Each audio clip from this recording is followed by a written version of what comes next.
నమస్తే sir. Hi అండి, నా పేరు Vandana. Welcome to Anka studios. ఈరోజు న్యూరో స్పెషలిస్ట్ శ్రీకాంత్ బోయిని గారితో చిట్ చాట్. ఈ మధ్యకాలంలో అందరూ తల తిరుగుతుంది అంటున్నారు, ఏ కారణం చేత సార్? చూడండి, తల తిరగడము అనేది ఒక వైడ్ రేంజ్ ఆఫ్ కాజెస్కి కారణం అయి ఉండొచ్చండి. తల తిరుగుతుంది అన్నప్పుడు పేషెంట్ భాషలో తల తిరగడం అంటే ఈ చుట్టూ తిరుగుతుందా, లేకపోతే తన లోపల అనిపిస్తుందా, లేకపోతే నడుస్తుంటే ఇంబ్యాలెన్స్ అనిపిస్తుందా, ఇవన్నీ ఫస్ట్ మేము క్లారిఫై చేసుకుంటాం. దాని తర్వాత దానివల్ల చాలా కాజెస్ ఉంటాయి. ఈ తల తిప్పడం అనే వర్డ్కి చాలా కాజెస్ ఉంటాయి. ఒక కాజ్ మేము ఎవరు మిస్ అవ్వకూడదండి ఏంటంటే, ఫస్ట్ టైం ఆ పేషెంట్కి తల తిరుగుతుందా లేదా అన్నది చాలా ఇంపార్టెంట్. దాని ముందు ఎప్పుడు లేదు, ఇప్పుడు సడన్గా వచ్చింది, ఫస్ట్ టైం తల తిప్పుతుంది అంటే బ్రెయిన్లో ఏమైనా స్ట్రోక్ వచ్చిందా. యూజువల్గా మనకి చిన్న మెదడులో కూడా ఈ బ్యాలెన్స్ సంబంధించిన ఆర్గన్స్ ఉంటాయి. మిడ్ బ్రెయిన్, పాన్స్, మెడ్యులా అని బ్రెయిన్ స్టెమ్ అంటాము చిన్న మెదడులో. అక్కడ స్ట్రోక్ ఏమైనా వస్తే ఇలా తల తిప్పే ఛాన్స్ ఉంటాయి.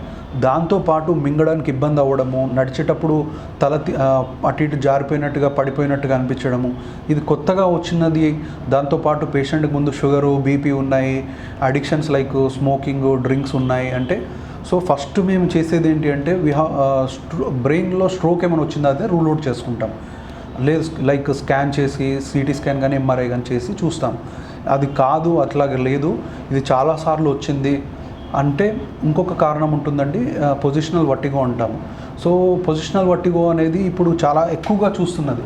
సో వాళ్ళు కూర్చున్నప్పుడు సడన్గా బెడ్ పై నుంచి లేచి కూర్చున్నప్పుడు కానీ, బెడ్లో అటు ఇటు తిరిగినప్పుడు కానీ తల తిప్పుతుందని కొంతమంది కంప్లైంట్ చేస్తారు. అసోసియేటెడ్ వామిటింగ్స్ కూడా ఉంటాయి. సో ఈ రకంగా వచ్చే పేషెంట్స్కి యూజువల్గా ఇంటర్నల్ ఇయర్ అంటాము. సో ఇంటర్నల్ ఇయర్లో మనకి హీరింగ్తో పాటు ఈ బ్యాలెన్స్కి సంబంధించి కూడా ఆర్గన్స్ ఉంటాయి అన్నట్టు, మన పొజిషన్ని బ్యాలెన్స్ కంట్రోల్ చేసేది. దానిలో డిస్టర్బెన్స్ వస్తే కూడా ఈ వర్టిగో ఏదైతే తల తిరగడం అనేది ఉంటుంది. సో ఈ వర్టిగో పేషెంట్స్, ఈ పొజిషనల్ వర్టిగో అంటాము, ఏదైతే ఇట్లా సడన్గా లేచి కూర్చున్నప్పుడు వచ్చేదో, ఆ పేషెంట్స్ ఆ టైంలో కానీ ఇక్కడికి రాగలిగితే, హాస్పిటల్ కానీ మీ దగ్గరలో ఉన్న డాక్టర్ గారి దగ్గరికి వెళ్తే అప్పుడు ఎగ్జామిన్ చేసి చూడగలిగితే అది ఆ ట్యాబ్లెట్స్తో కాకుండా మనం పొజిషనల్ మ్యానోవర్స్ అంటారు, ఆ పొజిషనల్ మ్యానోవర్స్తో అది సరి చేయడానికి కుదురుతుందండి. ట్యాబ్లెట్స్ అనేది యూజువల్గా అంత హెల్ప్ అవ్వదు. బట్ ఈ పొజిషనల్ మ్యానోవర్స్, అది పొజిషనల్ వర్టిగో అయితే ఆ పొజిషనల్ మ్యానోవర్స్తో మనం ఇంప్రూవ్ చేయడానికి అవుతుంది. సో ఇది ఒక రకం అండి పొజిషనల్ వర్టిగోస్. నెక్స్ట్ బ్రెయిన్లో స్ట్రోక్ అనేది. ఇవి కాకుండా బ్రెయిన్కి వర్టిగో, తల తిప్పడం అనేది ఒక్కొక్కసారి హార్ట్కి ఇష్యూ కూడా ఉంటుంది.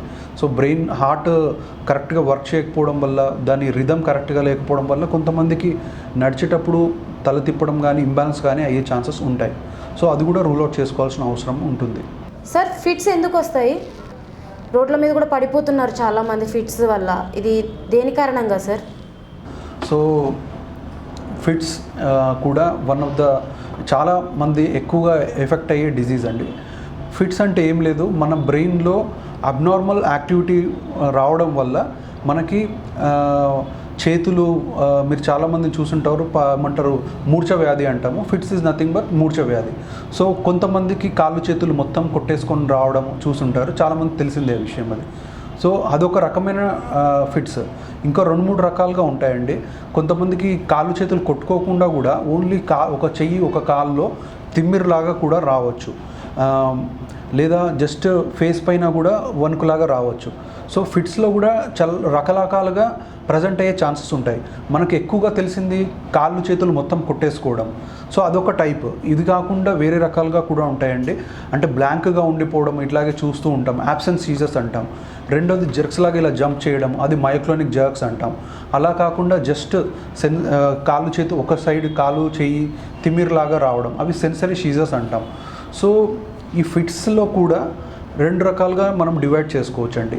ఒకటి, తలలో స్కాన్ తీస్తే ఏమన్నా బయటపడే ఛాన్సెస్ ఉంటాయి, వాటిని లోకలైజింగ్ కాజెస్ అంటాం. అంటే కాలు చెయ్యి ఫిట్స్లో వస్తుంది, తిమ్మిరి వస్తుందంటే మనకు బ్రెయిన్లో ఒక దగ్గర ఇదర్ ఏమన్నా చిన్న ఇన్ఫెక్షన్ ఉండొచ్చు, లేదనుకుంటే ఒక గడ్డ ట్యూమర్ ఉండొచ్చు, లేదనుకుంటే బ్రెయిన్లో మాల్ఫార్మేషన్ అంటే అబ్నార్మల్ డెవలప్మెంట్ వల్ల అక్కడ చేంజెస్ ఉండొచ్చు. ఇవన్నీ ఒక కారణం వల్ల ఫిట్స్ వచ్చే ఛాన్సెస్ ఉంటాయి. కొంతమందికి ఫిట్స్ వస్తాయి, కాకపోతే ఎంఆర్ఐ తీస్తే ఏమీ ఉండదు, నార్మల్ ఉంటుంది. ఇవి ఎంఆర్ఐ నెగిటివ్ ఎపిలెప్సీస్ అంటాం. బట్ యూజువలీ ఇట్లాగా ఎంఆర్ఐ నెగిటివ్ అంటే స్కాన్స్ నార్మల్ నుండి ఫిట్స్ వచ్చే వాళ్ళకి జెనెటిక్ ఫ్యాక్టర్స్ ఎక్కువగా ఉంటాయి. జెనెటిక్ కాజెస్ వల్ల వాళ్ళకి ఫిట్స్ వస్తాయి. సో వీళ్ళు కూడా ట్యాబ్లెట్స్ వాడాల్సి ఉంటుంది. సో యూజువల్గా ఫిట్స్ వచ్చిన పేషెంట్స్కి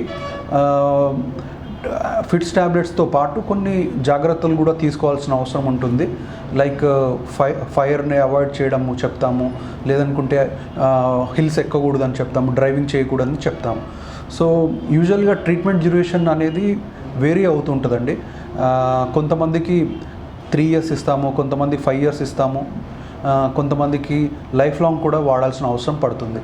ఫిట్స్ ట్యాబ్లెట్స్ కూడా పెద్ద సైడ్ ఎఫెక్ట్స్ లేకుండా ఇప్పుడు చాలా సేఫ్ ట్యాబ్లెట్స్ కూడా వచ్చాయి. లైఫ్ లాంగ్ అని భయపడాల్సిన అవసరం కూడా లేదు.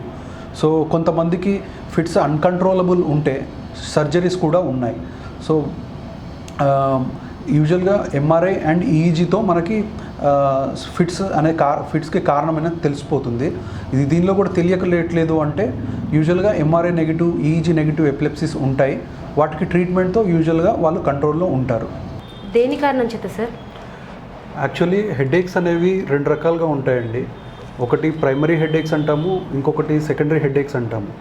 సో సెకండరీ హెడేక్స్ అంటే మనకి స్కాన్లో ఏదైనా ఒక కారణం దొరుకుతుంది. లైక్ ట్యూమర్ గడ్డ ఉండొచ్చు, లేదనుకుంటే ఇన్ఫెక్షన్ తాలూకా చేంజెస్ ఉండొచ్చు, లేదనుకుంటే ప్రీవియస్ హెడ్ ఇంజరీ, కానీ ఏదన్నా some changes will be there in the brain. Okay, primary headaches అంటే యూజువలీ ఎంఆర్ఐ కానీ సిటీ స్కాన్లో కానీ ఏమి ఉండదు, నార్మల్ ఉంటుంది. సో ఈ ప్రైమరీ హెడేక్స్లో యూజువల్గా మనము వినే పేర్లు ఏదైతే మైగ్రేన్ కానీ టెన్షన్ హెడేక్స్ ఉంటాయో ఇవన్నీ ప్రైమరీ హెడేక్స్ కిందకి వస్తాయి అన్నట్టు. సో సెకండరీ హెడేక్స్ అనేది సీరియస్ కాజెస్. సో మనము ఎప్పుడు హెడేక్స్ వచ్చినా కూడా యూజువల్లీ మేము సెకండరీ హెడేక్స్ ఉన్నాయా లేదా అనేది రూల్ అవుట్ చేసుకోవడం ఇంపార్టెంట్. సో సెకండరీ హెడేక్స్ ఎప్పుడు సస్పెక్ట్ చేయాలనేది కూడా చాలా ఇంపార్టెంట్. సో రెడ్ ఫ్లాగ్స్ అంటాము, అంటే ఈ సిమ్టమ్స్ ఉంటే సీరియస్ కాజెస్ కొరకి వెతకడము, లైక్ సిటీ స్కాన్ చేయడం కానీ, బ్లడ్ టెస్ట్ చేయడం కానీ, వెన్లో నుంచి నీరు తీసి పరీక్ష చేయడం కానీ, సిఎస్ఎఫ్ అంటాం, అట్లాంటి టెస్ట్ చేయాల్సిన అవసరం పడుతుంది. లైక్ ఇఫ్ పేషెంట్కి ఫస్ట్ టైం హెడేక్ వచ్చింది and severe headache, first time లైఫ్లో తనకి ఫస్ట్ టైం హెడేక్ వచ్చింది, అది కూడా చాలా సివియర్ హెడేక్. సో అప్పుడు అట్లాంటి టైంలో మనం సీరియస్ కాజెస్ వెతకాల్సిన అవసరం పడుతుంది. లేదనుకుంటే పెద్ద age, like more than 55 years age ఉండండి, ఫస్ట్ టైం హెడేక్ వచ్చింది, సో అందులో కూడా సెకండరీ కాజెస్ చూసుకోవాల్సి ఉంటుంది. లేదనుకుంటే హెడేక్తో పాటు ఫీవర్ ఉంది, సో ఇన్ఫెక్షన్ ఉండే ఛాన్సెస్ ఉంటుంది. సో అట్లాంటి టైంలో సీరియస్ కాజెస్ వెతకాల్సి ఉంటుంది. Like brain imaging, CT scan కానీ ఎంఆర్ఐ కానీ చేసి చూడాల్సి ఉంటుంది. సో అది కాకుండా హెడేక్ నైట్ టైంలో స్లీప్ డిస్టర్బెన్స్ చేస్తుంది, లేదు అనుకుంటే దగ్గినప్పుడు ఎక్కువ అవుతుంది, హెడేక్ వామిటింగ్స్తో ఫస్ట్ టైం వచ్చింది, ఇవన్నీ సీరియస్ కాజెస్ రూల్ అవుట్ చేయాల్సిన అవసరం ఉంటుంది. ఇవన్నీ రూల్ అవుట్ చేసుకున్న తర్వాత అప్పుడు మనం ప్రైమరీ హెడేక్స్గా లేబుల్ చేసుకోవడానికి అవుతుంది. So secondary causes serious causes. So నేను చెప్పిన ఏవైతే సిమ్టమ్స్ కానీ సైన్స్ కానీ ఉంటాయో అప్పుడు మనము సెకండరీ కాజెస్ కోసం రూల్ అవుట్ చేసుకున్న తర్వాత దెన్ ప్రైమరీ హెడేక్స్ కింద లేబుల్ చేస్తాము. సో ప్రైమరీ హెడేక్స్లో టైప్స్ ఉంటాయండి. అగైన్ మైగ్రేన్ హెడేక్స్ అంటాము, టెన్షన్ హెడేక్స్ అంటాము. సో వీటిల్లో కారణాలు ఎందుకు వస్తుంది అంటే యూజువల్గా మైగ్రేన్ హెడేక్స్ అనేవి చాలా frequent headaches, most common type of headache especially in the ఫీమేల్స్లో ఎక్కువగా వస్తుంటుంది. సో ఈ హెడేక్స్కి యూజువల్లీ 80% ఇప్పటివరకు రీసెర్చ్లో తేలింది ఏంటంటే జెనెటిక్ ఫ్యాక్టర్స్ ఎక్కువగా కారణాలు ఉంటాయి. సో వాళ్ళ పేరెంట్స్లో ఎఫెక్ట్ అయి ఉండొచ్చు, లేదనుకుంటే వీళ్ళలో ఫస్ట్ టైం కూడా వచ్చి ఉండొచ్చు. కాకపోతే జెనెటిక్ ఫ్యాక్టర్స్ ఎక్కువ ప్లే చేస్తాయి రోల్. అది కాకుండా ఎన్విరాన్మెంటల్ ఫ్యాక్టర్స్ అంటాము, లైక్ సౌండ్ పొల్యూషన్ కానీ, వాళ్ళు నిద్ర లేకపోవడం కానీ, స్పెసిఫిక్ టైప్ ఆఫ్ ఫుడ్ కానీ, చీజ్, కాఫీ, కొంతమందికి ఇవి కూడా ట్రిగరింగ్ ఫ్యాక్టర్స్ అంటాము. లేదనుకుంటే light exposure, like sunlight. So ఇవి కూడా వాళ్ళకి హెడేక్ ట్రిగరింగ్ ఫ్యాక్టర్స్ లాగా ఉంటాయి. సో జెనెటిక్ ఫ్యాక్టర్స్ పైన ఇట్లాంటి ట్రిగర్స్ వచ్చినప్పుడు వాళ్ళకి హెడేక్స్ వస్తాయి. సో మైగ్రేన్ హెడేక్స్ ఏంటి అంటే యూజువల్లీ ఒక సైడ్ వస్తుంది అన్నట్టు, ఈధర్ రైట్ సైడ్ కానీ లెఫ్ట్ సైడ్ కానీ రావచ్చు. సివియర్ హెడేక్స్ ఉంటాయి. And usually 4 hours to 72 hours అనేది అసోసియేటెడ్ వామిటింగ్స్ కానీ, లైట్ చూసినప్పుడు కానీ, ఎవరైనా మాట్లాడినప్పుడు కానీ హెడేక్ పెరగడం, అట్లాంటివి వాళ్ళు చెప్తారు యూజువల్ మైగ్రేన్ హెడేక్స్. ఇంకొక రకం ఉంటుంది హెడేక్స్, టెన్షన్ హెడేక్స్ అంటాం. ఇది కూడా ప్రైమరీ హెడేక్సే. సో స్కాన్ నార్మల్ ఉంటుంది. ఎంఆర్ఐ మైగ్రేన్స్ కూడా అంతే, స్కాన్స్ నార్మల్ ఉంటాయి. వీళ్ళకి టెన్షన్ హెడేక్స్ ఏంటి అంటే యూజువల్గా తల మొత్తం నొప్పి అంటారు, రోజు అప్పుడప్పుడు వస్తూ ఉంటుంది. అండ్ ఇట్లాగా ఫీచర్స్ ఏమి ఉండవు, వామిటింగ్స్ కానీ, ఒకవైపు పార్శ్వపు నొప్పి అంటాం, ఒక సైడ్ నొప్పి కానీ అట్లాంటివి ఏమి ఉండవు. ఫీచర్లెస్ హెడేక్స్ అంటాం. ఫీచర్లెస్ అంటే ఏ స్పెసిఫిక్ సిమ్టము మైగ్రేన్ లాగా ఉండదు, ఒకవైపు రావడం కానీ వామిటింగ్స్ కానీ ఏముండవు. ఓన్లీ తల మొత్తం భారంగా ఉండడము, లాగుతున్నట్టుగా ఉండడం అని చెప్తూ ఉంటారు. సో వీటిని టెన్షన్ హెడేక్స్ అంటాం. యూజువల్లీ ఈ రెండు ప్రైమరీ హెడేక్స్లో కామన్గా ఉంటాయి. ఓకే, సో ఎప్పుడైనా హెడేక్ వచ్చింది అంటే ఫస్ట్ మనం చూసుకోవాల్సింది ఏంటి అంటే వాళ్ళకి ఇది ఫస్ట్ టైం వస్తున్న హెడేకా, ఇది సివియర్గా ఉందా, లేకపోతే ఏజ్ పెద్ద ఏజా, ఫీవర్ ఉందా, ఎగ్జామినేషన్లో ఏమన్నా వీక్నెస్ కానీ, కాళ్ళు చేతుల్లో వీక్నెస్ కానీ ఉందా, ఇట్లాంటివన్నీ చెక్ చేసుకుంటాం అన్నట్టు. ఇట్లాంటివి ఏమన్నా ఉంటే యూజువల్గా మేము ఇమేజింగ్ కానీ బ్లడ్ ఇన్వెస్టిగేషన్స్ కానీ చేస్తాం. సో వీటిలో ఏమన్నా ఉంటే we have to treat it accordingly. Like if we found any అందులో ట్యూమర్ కానీ ఏం తెలిసింది, లేదా ఇన్ఫెక్షన్ ఉంటే అప్రోప్రియేట్ ట్రీట్మెంట్ ఇవ్వాలి. మైగ్రేన్ హెడేక్స్ అంటే మైగ్రేన్ కానీ టెన్షన్ హెడేక్స్ అంటే యూజువల్గా ఫ్యూ మెడికేషన్స్ ఆర్ దేర్. 2 రకాలుగా ఇస్తామండి. ఒకటేమో అబార్టివ్ మెడికేషన్స్ అంటాం, అంటే తలనొప్పి వచ్చినప్పుడు తగ్గించడానికి. ఇంకొకటి ఏంటంటే ప్రివెంటివ్ మెడికేషన్స్ అంటాం, అంటే తలనొప్పి రాకుండా ఉండడానికి హెడేక్స్. సో ఈ తలనొప్పి రాకుండా ఉండడానికి హెడేక్స్లో మళ్ళీ ఎప్పుడంటే యూజువల్గా ఫ్రీక్వెన్సీ ఎక్కువగా ఉన్నప్పుడు ఆ టాబ్లెట్స్ ఇస్తాము. టాబ్లెట్స్ ద్వారా కూడా కంట్రోల్ అవుతుంది. ఇంకా ఆప్షన్స్ కొంతమందికి మైగ్రేన్ హెడేక్స్లో మేము ఇంకా బోటాక్స్ ఇంజెక్షన్స్ కూడా ఇస్తాము. సో అది ఇంజెక్షన్స్ ఉన్నాయి. ఇంకా ఇప్పుడు అదే స్పెసిఫిక్గా మైగ్రేన్ హెడేక్స్కి Botox injections are approved. Actually ఇవాళ రేపట్లో చాలా చిన్న పిల్లల దగ్గర నుంచి పెద్దవాళ్ళ దగ్గర చాలా ఫేస్ చేస్తున్నారు. సో ఇప్పుడు చాలా మంది ల్యాప్టాప్స్ ముందు కూర్చోవడం కూడా మైగ్రేన్ అనేది ఎక్కువ అయిపోతుంది అనేసి చాలా వింటున్నాను దానికోసం. సో హెడేక్స్ మెయిన్ థింగ్ ఏంటంటే ప్రైమరీ హెడేకా సెకండరీ హెడేకా అన్నది చాలా ఇంపార్టెంట్. సో ఎందుకు అంటే ఈ మధ్య రీసెంట్లీ ఆల్సో నేను చాలామంది అమ్మాయిలు వీళ్ళందరూ ఇది మైగ్రేన్ హెడేక్ అని జస్ట్ నెగ్లెక్ట్ చేస్తారు, కానీ అది సీరియస్ అండర్లయింగ్ కాజ్ ఉండొచ్చు. ఓకే, ఉంటుంది. సో ఇప్పుడు టీబీ ఇన్ఫెక్షన్ ఉంటుందండి. సో టీబీ ఇన్ఫెక్షన్ ఎలా అంటే ఎక్కువ ఫీవర్ కానీ ఏముండదు, జస్ట్ హెడేక్తో ప్రజెంట్ అయ్యే ఛాన్స్ ఉంటుంది. సో ఎప్పుడైనా హెడేక్ని నెగ్లెక్ట్ చేయడం అంత మంచిది కాదు. ఎస్పెషల్లీ సో బ్రెయిన్లో ఇన్ఫెక్షన్ ఉండొచ్చు, లేదనుకుంటే బ్రెయిన్లో బ్లడ్ వెజల్ క్లాట్ కూడా ఉండొచ్చు.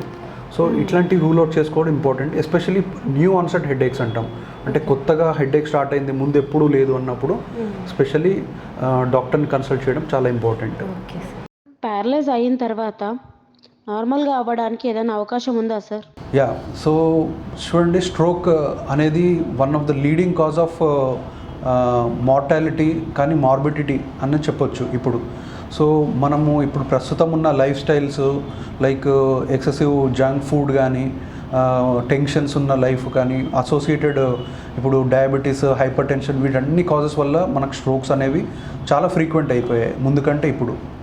అండ్ ఇప్పుడు టైం లైఫ్ స్పాన్ కూడా పెరిగింది కాబట్టి స్ట్రోక్స్ అనేవి ఎక్కువగా ఉన్నాయి. సో స్ట్రోక్స్లో 2 రకాలుగా ఉంటాయండి. ఒకటి హిమరేజిక్ స్ట్రోక్స్ అంటాము, ఇంకొకటి ఇస్కెమిక్ స్ట్రోక్స్ అంటాము. హిమరేజిక్ స్ట్రోక్స్ అంటే ఏంటి అంటే బ్రెయిన్లో బ్లీడింగ్ అవ్వడం వల్ల వచ్చిన స్ట్రోక్. రెండవ రకంది ఏంటంటే బ్రెయిన్లో బ్లడ్ క్లాట్ అవ్వడం వల్ల వచ్చిన స్ట్రోక్. సో ఈ బ్రెయిన్లో బ్లీడింగ్ అవ్వడం వల్ల వచ్చిన స్ట్రోక్స్ అనేవి యూజువల్గా బీపీ హై అవ్వడం వల్ల వస్తుందండి. ఇంకో రకంలో బ్రెయిన్లో ఏమన్నా మాల్ఫార్మేషన్స్ అంటాము, లేకపోతే ఏజ్ రిలేటెడ్గా బ్లడ్ వెజల్స్ ఏమంటారు ఫ్రెజైల్ అయిపోవడం వల్ల వచ్చే బ్లీడింగ్ ఉంటాయి. సో దీన్ని యూజువల్గా మేము anti hyper tension, anti oedema అంటే బీపీని తగ్గించడానికి కానీ బ్రెయిన్లో ఉన్న వాపును తగ్గించడానికి కానీ ఇచ్చే ఇంజెక్షన్స్తో యూజువల్గా వీళ్ళు ఇంప్రూవ్ అవుతారు. కొంతమందికి సర్జరీ కూడా అవసరం పడుతుండొచ్చు. నెక్స్ట్ రకంగా ఉంటుందంటే ఇస్కెమిక్ స్ట్రోక్స్ అంటాం, అంటే బ్రెయిన్లో క్లాట్ అవ్వడం వల్ల. సో ఇది మోస్ట్ కామన్. బ్లీడింగ్ కంటే స్ట్రోక్లో బ్రెయిన్ క్లాట్ అవ్వడం అనేది కొంచెం ఎక్కువ కామన్ డిజీజ్. సో యూజువల్గా ఎవరికి వస్తుంది అంటే ఇది ఎల్డర్లీ పీపుల్, అంటే పెద్ద ఏజ్ ఉన్న వాళ్ళకి వస్తుందండి. యూజువల్గా 50 years more than 45 to 50 years కన్నా పైబడిన వాళ్ళకి యూజువల్గా వస్తుంటుంది. సో ఇంకా ఎవరికి వస్తుంది అంటే షుగర్, లాంగ్ స్టాండింగ్ ఎక్కువ రోజులుగా షుగర్ ఉంది, బీపీ ఉంది, స్మోకింగ్ చేస్తారు, డ్రింక్స్ ఎక్కువగా అలవాటు ఉంది, నాన్ వెజ్ కంటెంట్ ఎక్కువ తీసుకోవడము, లైఫ్ స్టైల్లో ఎక్కువ వాకింగ్ లేదు, ఇవన్నీ కారణాలు వల్ల స్ట్రోక్ వచ్చే ఛాన్సెస్ ఉంటాయండి. సో ఈ స్ట్రోక్ సిమ్టమ్స్ ఎలా ఉంటుంది అనేది చాలా ఇంపార్టెంట్. అది తెలుసుకోకపోతే మనం అది స్ట్రోక్ని ఐడెంటిఫై చేసుకోలేకపోతే మనం గోల్డెన్ పీరియడ్ అనే ఒక స్ట్రోక్ తర్వాత గోల్డెన్ పీరియడ్ అనే ఒక టైం ఉంటుందండి, 4.5 hours అంటాము. ఆ లోపల మనకు స్ట్రోక్ పేషెంట్ని హాస్పిటల్ తీసుకురాగలిగితే మనం ఇంజెక్షన్ ఇచ్చి ట్రీట్మెంట్ ఇవ్వడానికి కుదురుతుంది. సో స్ట్రోక్ సిమ్టమ్స్ అంటే ఏంటి?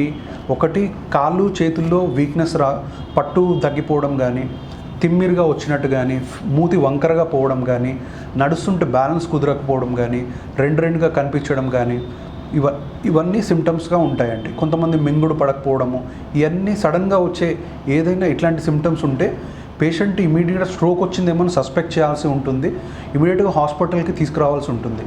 సో 4.5 hours ఎందుకు గోల్డెన్ పీరియడ్ అంటున్నాము అంటే దానిలో మనము ఇప్పుడు ఒక ఇంజెక్షన్ ఇస్తామండి, బ్రెయిన్లో బ్లడ్ క్లాట్ డిజాల్వ్ చేసేది.